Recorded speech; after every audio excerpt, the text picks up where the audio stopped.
This title is narrated with virtual voice. Computer-generated narration for audiobooks. The Alpha Shifter and the Cursed Heir. By Alana Grant. Chapter 1. Linda.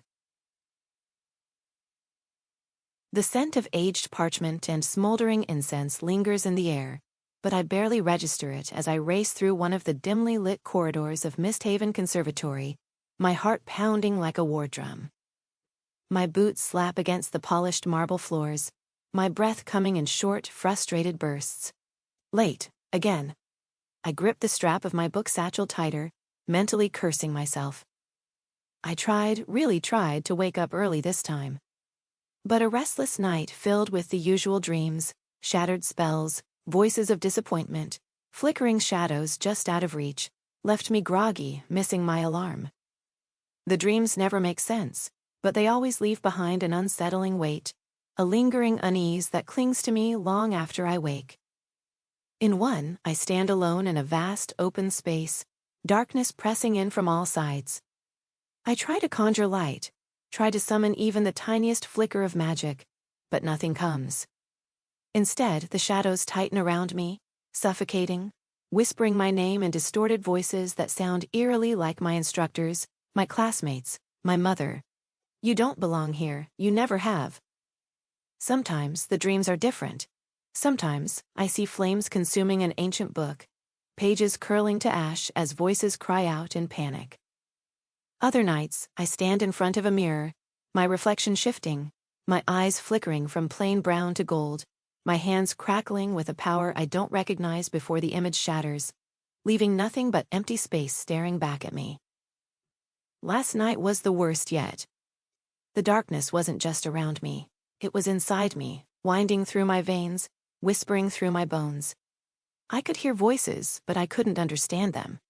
And then, in the final moments before waking, I saw a wolf with piercing golden eyes, standing at the edge of the void, watching me. Waiting.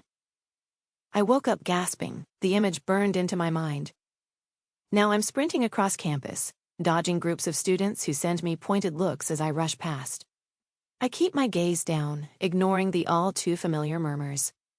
She's still here? I don't know why they haven't expelled her yet. Can't even summon a proper flame. My jaw clenches. I shouldn't care what they think. But the words cling to me like burrs, scratching at already tender wounds. My fingers twitch as I brush them over the charm necklace hidden beneath my sweater. A useless gesture. My magic is barely a whisper, a flicker of something I can't grasp. Misthaven Conservatory isn't just any school. It's the most elite institution for supernatural beings. A place where only the strongest, most gifted students are granted entry. Every student here is expected to become a leader, a force of power in their world. They are prodigies, heirs to ancient magical bloodlines, warriors trained in combat, scholars of the mystical arts. I don't belong among them, and no one lets me forget it. Every glance feels like a judgment, every whisper a reminder that I'm an outsider. It's not just embarrassment that weighs on me, it's isolation. A loneliness so sharp it cuts deeper than their words.